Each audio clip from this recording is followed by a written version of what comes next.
human beings are not rational all the time. And a lot of our decisions are based on shortcuts. We make decisions based on what we call heuristics. 90% of switching behavior is down to core failure and service encounter failure. I think we are in the service industry, a lot of companies, a lot of businesses are guilty of trying to sell. If the customer has bought it, brilliant, and then we forget about that. Hello, everyone, and welcome to another episode of Just Send It to Marketing, a podcast where we analyze a brand, a story, a campaign, but most of all things marketing. If you have been following us over the last 2 seasons, you will notice a little difference in the format. From now on, we will bring a guest or a marketing or a brand expert on every episode to talk about the journey and to give us some marketing insight. For this episode, I would like to welcome Dr. Rodrigo Lucena. He is a senior lecturer in marketing and a course leader for the Masters at the University of Brighton. Rodrigo, welcome, and thank you for joining us. Thank you so much for having me, Andrea and Prachi. Lovely to see you. It's a pleasure. For those of you who don't know, Rodrigo, Prachi and I had the pleasure of attending Rodrigo's lecture at Brighton University during our master's degree. Yes, I think one of the best pedagogies I've ever been at. And I remember, Andre, we were online because the lecture started during the COVID times. And first semester was branding and comms, which we did online. And I remember both of us speaking about this as well, me and Andre, that if online lectures are like this, we could not have imagined how offline lectures would look like. And I don't think, I can't put it in words right now, but it was something else. And I think me, Emma, Andre, and Almeida were, I think, there half an hour before Rodrigo's lecture used to start, so that we wouldn't miss anything. So, yes. It was a very fun experience, wasn't it? I mean, despite the whole situation of lockdown, etc. Remind me again, did you start in September? Was it September 2020? Am I right in thinking? No? No. I started in January. Yeah. Yeah, we were in lockdown, weren't we? Yes. At the time. I remember teaching online. I do remember that. Yeah, because it opened and then it closed again. I think that's what happened. And that's how Prachi and I met, pretty much. Yeah. That's how Prachi and I met. And doing the first group work together online, it was a whole different experience, catching up on Zoom calls at 8 p.m. So you got that first, and then we moved to face-to-face in September, didn't we? Because I remember face-to-face as well in September. Yes. So behaviour was offline. It was in the university, and the first project was Whirligig toys. Communications. Okay, that is interesting. Yeah, I'm sure the manager, the owner of Whirligig, would be thrilled to hear to know that you remember the company. He came back to another cycle, another round, because he didn't like the whole experience being online. He said, "Can I do that again now, face to face?" So he did another round, and that was the last time, because believe it or not, that module is very competitive in terms of live clients. I have live clients signing up for this module, and I have live clients already for the next 3 years. Because a lot of people come to me and say, "Oh, is there any modules where students are asked to develop a marketing campaign?" Wow. So a lot of people come to me and ask me to be part of the module. So I literally have people signed up for the next 3 years already. That's fantastic. And it's really important for the students to have a real life experience, but it's also great for the company because they receive this complete piece of work, which is vetted by you. High-level research by master students, a lot of them with a lot of marketing background already. So it's a very, very invaluable experience. And for those students who don't have marketing background, it's even more important, because for most of them, it will be the first time they will be in touch with a live client, and they will work as consultants. Of course, I refined the module so that now I am more and more um, I'm more and more in charge of their relationships with the clients, because I see a very important part of the learning experience is to act as a consultant, and a lot of students need some support with this. It's true, yeah, because Nice. especially on the day to day, you need to Exactly. be that political part of like Yeah. dealing with different type of management or dealing with your client if you work in an agency or run your business, and you learn that by experience. You can't just read a book Yeah. and learn that, but it's really important. And we had so much fun doing that project together, even so that we try to keep the same group for the next project. Yeah. And when did you graduate again, Andrea? Was this in the summer this year? It was summer this year, yes. Yeah, it was graduation that I couldn't attend because I had COVID. I was so annoyed. It was a very, very, I mean, I'm very privileged. I love teaching and I love my students. That was a very, very lovely group, very lovely cohort. I do remember you really fondly. And I think I was at the time transitioning into becoming a course leader. So it was very nice to have you as students as I was becoming course leader. So that was a really good experience, which I miss. I don't miss lockdown at all. I'll be honest with you. Teaching online, I think has a lot of drawbacks, but I do miss the cohort and the group and being in the classroom with you guys and everything. So yeah, it was fun. So Rodrigo, we're talking about your being a course leader and attend your lectures, but what was your background in marketing before Brighton? Okay, so I come actually from the hospitality industry. I always tell this story to my students because it is a story that has a lot of ups and downs. I did a degree in law originally, and I hated I hated every second of it. And in Brazil, it is 4 years or 5 years. I can't even remember anymore, but I think it was 5 years. When I finished the university, I was going through a midlife crisis in my 20s, and I didn't know what to do.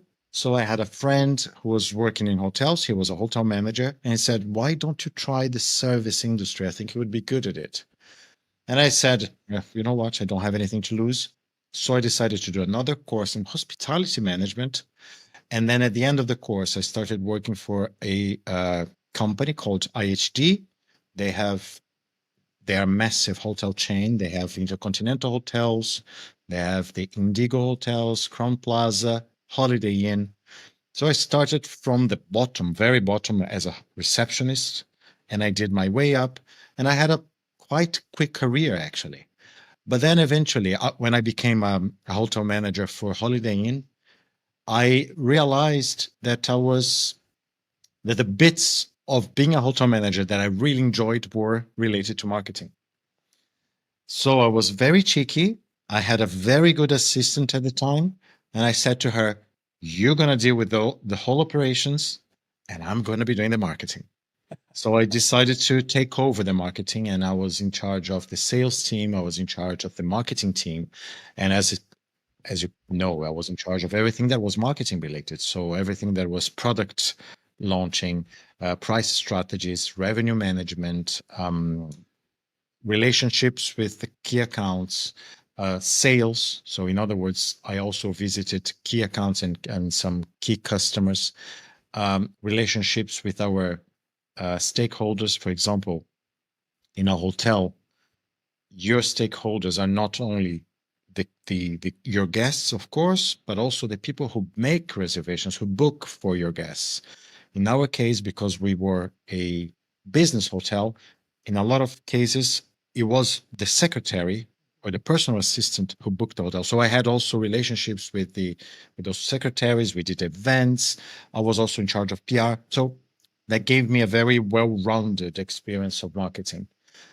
The problem with this is that I was so in love with marketing that I said, I think my area, my heart really lies in marketing, not so much hospitality. So I was more and more getting involved in marketing. At the same time, I had a friend who was a hospitality lecturer, and she invited me to be a guest lecturer in the local university in Brazil. And again, I loved it. So I said, you know what? I'm going to quit all this. and I'm going to become a marketing lecturer because this is what I want to be doing. I love marketing and I love teaching. So that's what I want to do. I came to the UK to do a master's degree, and I did a master's degree in hospitality marketing, and then went back to Brazil, worked in consultancy for a year, and then I applied for a PhD at Brighton University, and I got a scholarship. So that's how I ended up here. And it's like the stars were aligned for me, because at the end of my PhD, they opened a position as a marketing lecturer, and I got the job. So I've been teaching marketing now since 2013, and I've taught across all courses, across all levels, and but now I am teaching mostly master students, which is something that I really enjoy. And so at the moment, my areas of expertise are, of course, consumer psychology, consumer behavior, and services marketing, because of my backgrounds. And this is what I am focusing on teaching at the moment and focusing my research on. So, Rodrigo, I wanted to ask you, over the years, you've been teaching marketing since more than 10 years now, as we spoke about. So, when we speak about consumer psychology, students are also consumers. So, what perspective change have you noticed over the years? Yeah, that is something that I've been observing constantly. One of the modules that I teach at master's level is called behaviour. I'm the module leader for this, and I love this module. And one of the reasons why I love this module is because every year I have to recycle everything. Consumer behavior changes every year, as we know. I keep saying this to my students and to my colleagues to annoy them. I keep saying this is the most important module of the course, because if you don't know consumer behavior, you don't know marketing, and you have to know what consumers want and need in order to be able to promote your products, in order to be able to launch your products and everything else. And I use my students a little bit as my sources of data, because they are the consumers of the present and the future. So I keep asking them questions. What do you think of this? Are you into this, and etc. One of the things that I notice every year, Prachi, is their relationship with digital marketing and especially social media. When I started teaching, social media was still in the beginning. So nobody knew exactly how social media would impact marketing. It was very, very early stages. And I remember talking about digital influencers, and it was new for everybody, for myself, for the students. So we had those massive influencers that were becoming trendy. I'm talking about Kim Kardashian, just to give an example. And they were what the thing at the moment, weren't they? Kim Kardashian True. was Yeah. she was she and her family were the icon of digital marketing. This has changed so much over the years. Nowadays, my students are very wise, and they are into influencers that are extremely authentic, and that is a topic that comes up every year. They want those influencers that talk to them in the areas that they like and that they're interested in. So those macro influencers, it's not that they are losing strength or losing momentum, but they are students and young consumers are more and more aware of how much inauthenticity there can be in digital marketing influencers. So I would say that this has been a massive change that I've observed over the years among my students.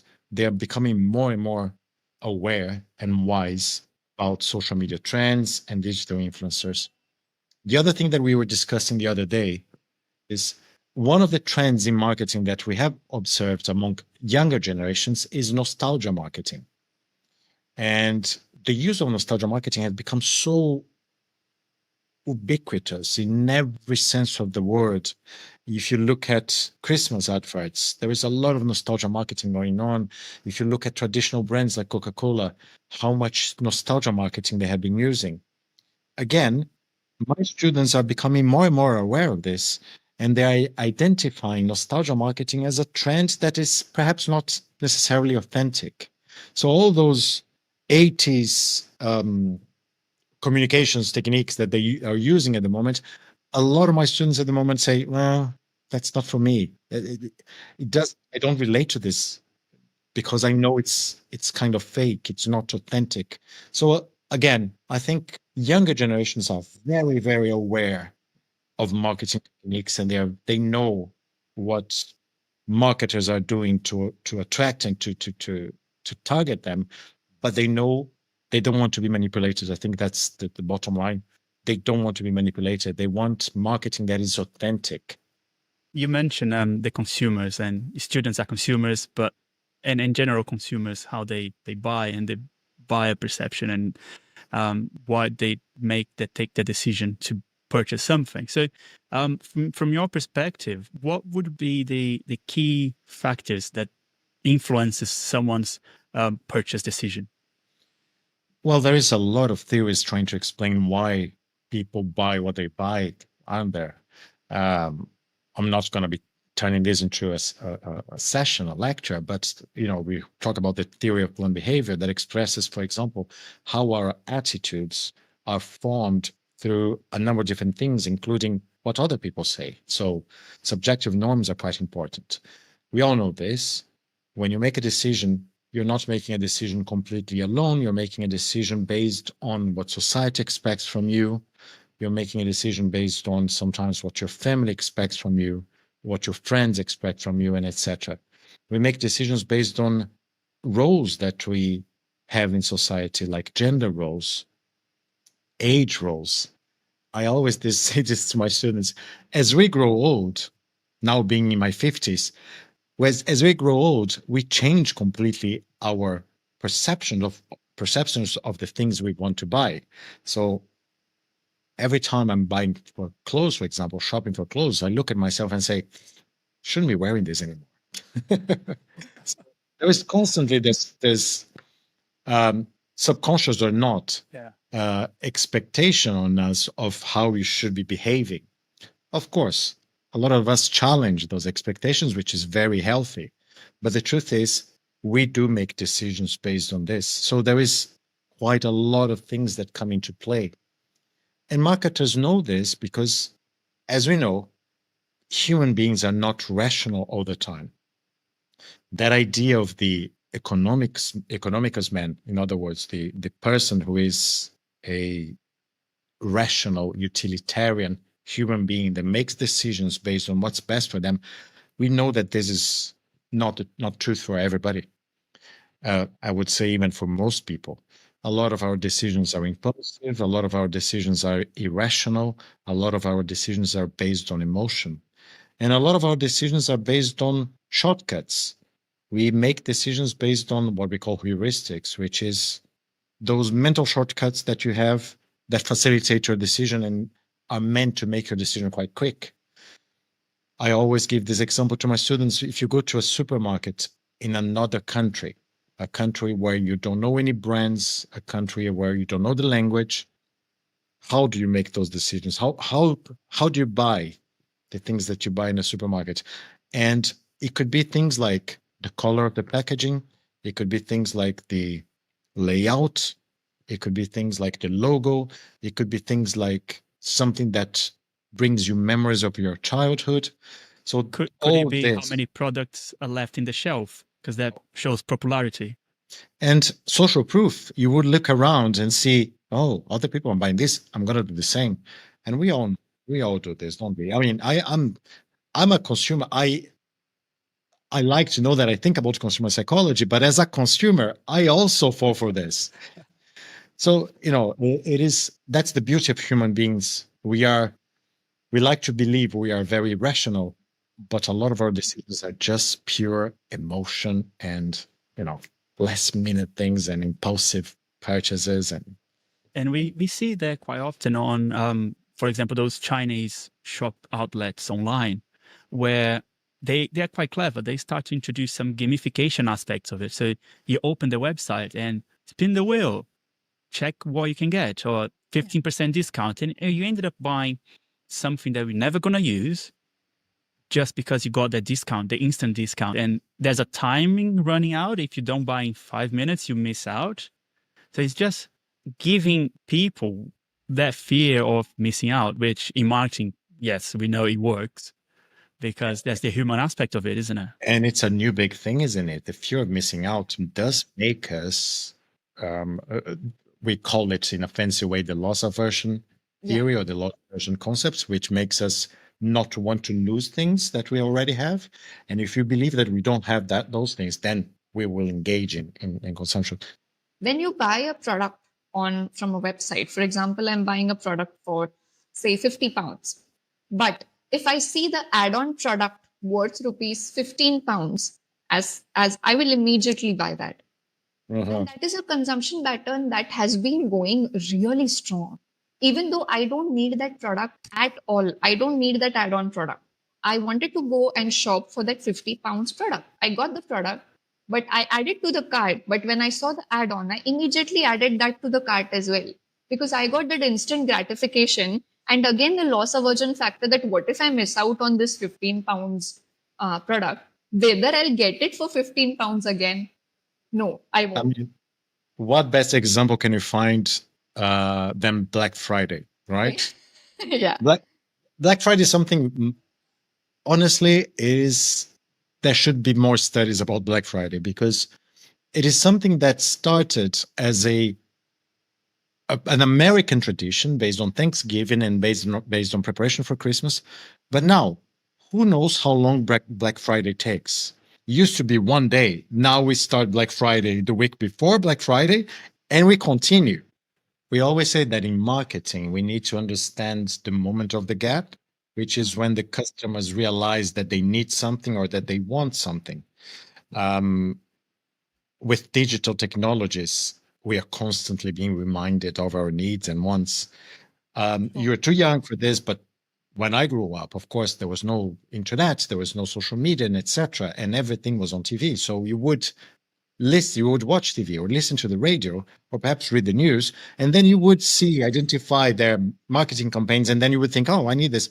Nowadays, you get that notification all the time on your phone. You get that emails all the time to remind you that you do need this or you want this. I always mention this, that traditionally on TVs, chocolate would be advertised during the afternoon because that's when people were getting hungry after lunch. Of course, they haven't had anything after lunch, so they started to feel a little bit peckish before dinner, and that's when you get the chocolate adverts. And Kit Kat, of course, did a whole marketing campaign around the idea of having a break and having a Kit Kat, because it is during the break that you think about something sweet or something for indulgence, pure indulgence. But again, with digital marketing, that has become constant, hasn't it? It's always on your phone. I get notifications. I get constant notifications. I'm a big theater fan. And if I could spend all my money going to theater plays, I would. You have no idea how many notifications I get on my phone for theater plays that are coming to London, or less days for a theater play. And it's become an obsession for me. And whenever I can be doing anything, if I get the notification, I'll stop and take a look at what they're doing and what they're promoting. Or what you're missing out. Exactly. And I do have a wish list of plays that I want to watch in London. Of course, I don't have money for that, but at least I have the wish list there, and I keep adding things to the list. Now, it is funny how we forget as a consumer. We tend to forget what we know in the marketing world and just becomes a kind of a consumer, basically back to consumer. So let's just kind of go back to that. So, for example, thinking about the seasonal shopping, so Black Friday, Valentine's, Christmas, and all of those special dates. From a service business perspective, what are the opportunities there for them? Because the consumers are much more demanding and they are aware of some strategies. I would say there is a big challenge here involved in seasonal shopping. If you take a look at, for example, Valentine's Day, or as Andre will know, in Brazil, Mother's Day is the second most important time of the year, apart from after Christmas, for retailers. The challenge here being that a lot of people feel that those moments are moments where they are obliged to buy something.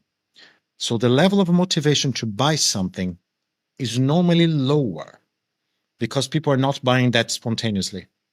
It becomes an obligation. It's Mother's Day. I need to buy something for my mother. And I, again, as a consumer, I'm guilty of all this.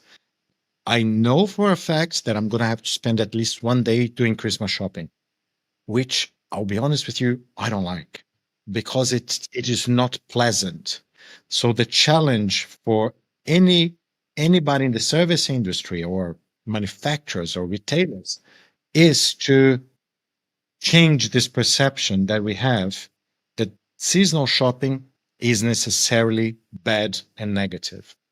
And it is tricky because we all grow up with the idea, or through life, we learn that shopping during seasonal times is not necessarily a pleasure.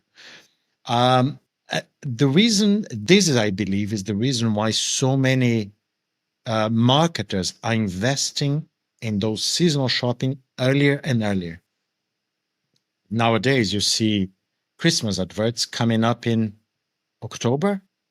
So they're trying to break a little bit with that idea that you should leave things until last minute and you should prepare now, because at least the element of pleasure will be enhanced if you don't leave things until last minute. So I think that would be a big challenge.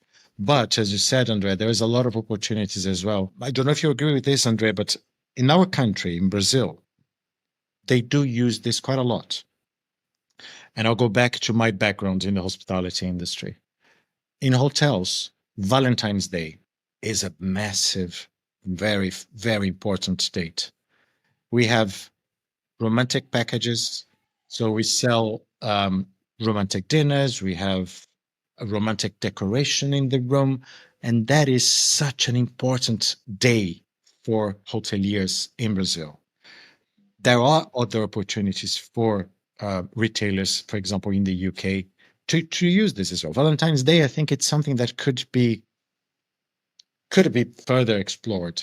Of course, we want to do this in a responsible way, in a way that doesn't encourage overconsumption. But there are a lot of opportunities as well that could be used by the service industry in other countries. Yeah, it's crazy, especially in India, the very well known brand Taj. So it's something that they have broken the stereotype. So for a few years, they used to only concentrate on Diwali, which is the most important season in India. After that, what they started doing was they do different types of decors, they do different types of events all through the year, and they just decorate it different season wise. But the crux of it, for example, marigold is a flower that is like, it's very Indian flower, like the orange and the yellow color of it. But I have never seen Taj without those two flowers.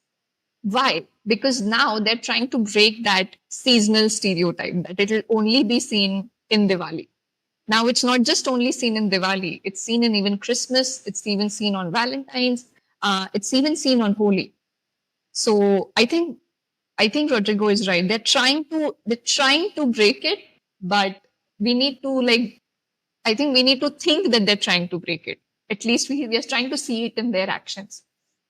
One of the things about marketing, and again, thinking about my sessions, is marketing has this anthropological side, which means that it is related to culture and is related to how humans behave and etc. And as you know, one of the things about human beings is that we all have rituals.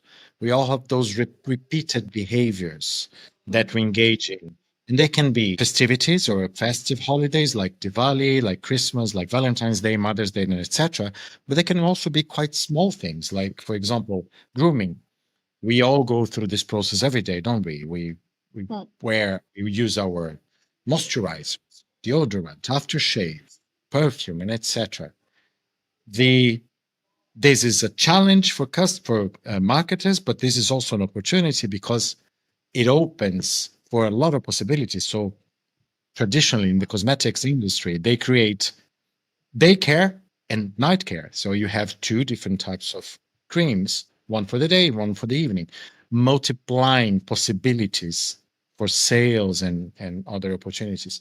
And I think that's what they are doing with those festivities as well, by creating or by amplifying, enlarging, extending the time where they start selling. We're talking about Black Friday. Black Friday nowadays is not just one day. I think it takes, what, 2 weeks? It's hard to tell when it starts and when it finishes, because there's Black Friday, it seems to me, all month of November and December. But also, I remember just after Halloween, it was Halloween on the 31st. On the 1st, I went to this shop, a local shop, and it was a local store, like Tesco kind of supermarket.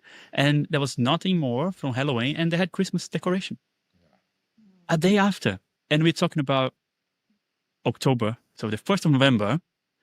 It's will all changed, and you expect people now to.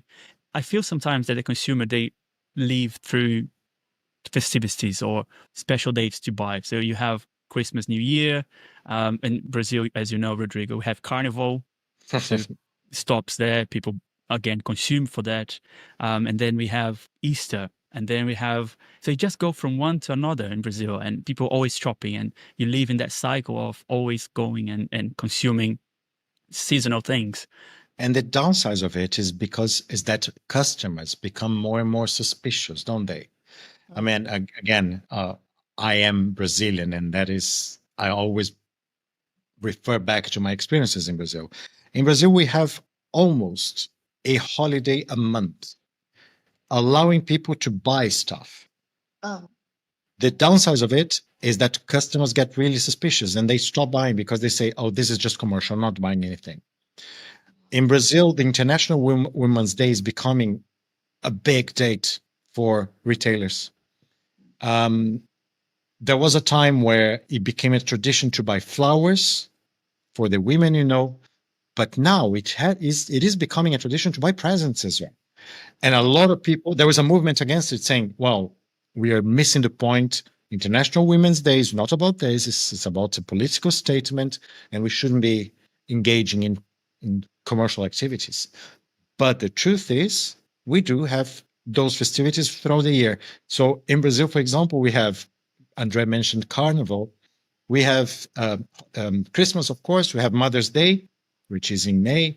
We have Father's Day, which is in August. We have Valentine's Day, which is in June. We have Children's Day, which is in October. And that is a massive, massive date for retailers. I remember having seen some time ago, and I'll be honest with you, I don't know if that has changed or not, that the most important day for retailers in Brazil is Christmas, number 1, then Mother's Day, number 2, then Valentine's Day, number 3, then Children's Day, number 4, then Father's Day, number 5, which is interesting to see that the importance of the father is not, yeah.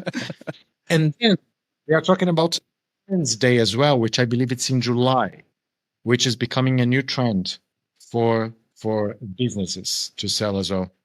Right. And in between, we have Easter, where we buy Easter chocolate eggs for everyone. And then your birthday, which is somewhere throughout the year. Yeah.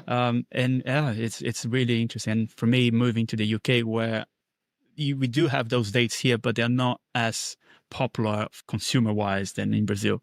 So I think because Brazilians, we just like to consume. I think it's part of our culture to consume and to acquire and spend and give and gift.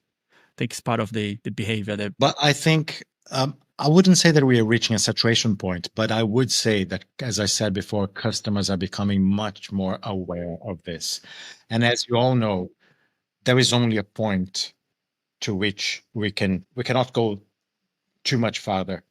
One of the things that I always discuss with my students is the fact that we are overproducing things and over-consuming things. According to the textile industries, if we stopped producing clothes today, we will still have clothes for the next 10 generations, which is extremely scary. Wow.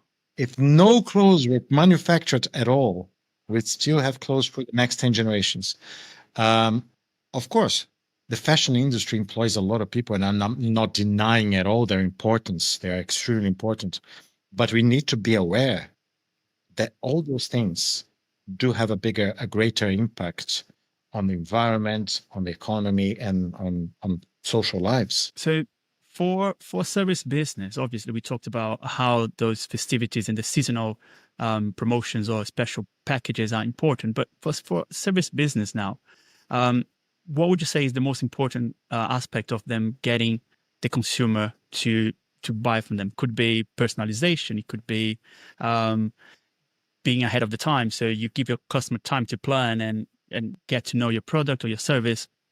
But from your perspective, what would you think is the key, most important aspect that service business need to look when they're planning their marketing for a seasonal campaign? I will now speak from my personal experience as a hotel manager, because of course I was in the service industry my whole life. I think there are two things that a lot of services are still faulty at. I think that's the word. They're still overlooking a bit. Number one, service encounter. There is a very intangible element to service, which is the connection between human beings. And that can be extremely delightful, but it can also go completely wrong. And if I'm not wrong, I think 90% of switching behavior is down to core failure and service encounter failure. In other words, people switch to other brands and to other companies, either because the company didn't provide what they wanted, core failure, or because they provided what the customer wanted, but in a way that wasn't appealing to the customer, service encounter failure. Those two things are very important. And I do believe that in a lot of cases, the service industry still under or overlooks the intangible element of service. I think this is number one. Number two, I think there is so much pressure on businesses and marketers to sell and to impose the sale that we sometimes forget the post-purchase moment. And this is a big mistake. As a service provider, my whole life, one of my biggest concerns were, after the hotel guest has left the hotel, were they happy? So I want to be in touch with them after they have left. And I'm not only saying send them a survey, because this has become the norm, but being in touch really with them and creating this relationship that will take a long time. Because, as I said, I think we are in the service industry, a lot of companies, a lot of businesses are guilty of trying to sell. If the customer has bought it, brilliant, and then we forget about them. We need to give them that personal level of interaction that continues after the service has been provided. And I think this is something that all companies should be doing. So, for example, just to give an example from the university point of view, of course, in our university, we have an alumni association that tries to bring together all the people who studied in our university, because it's not only important networking, but it's also a way of keeping those customers satisfied and providing or doing positive word of mouth. And I think this is something that we are sometimes guilty of, not looking at the intangible aspect of our business and not looking at post-purchase satisfaction. I think there could be much more to be done in relation to this. Yesterday, actually, in one of my sessions, we were talking about how the negative normally has more impacts than the positives. We human beings, as you know, we are wired to focus on negative things.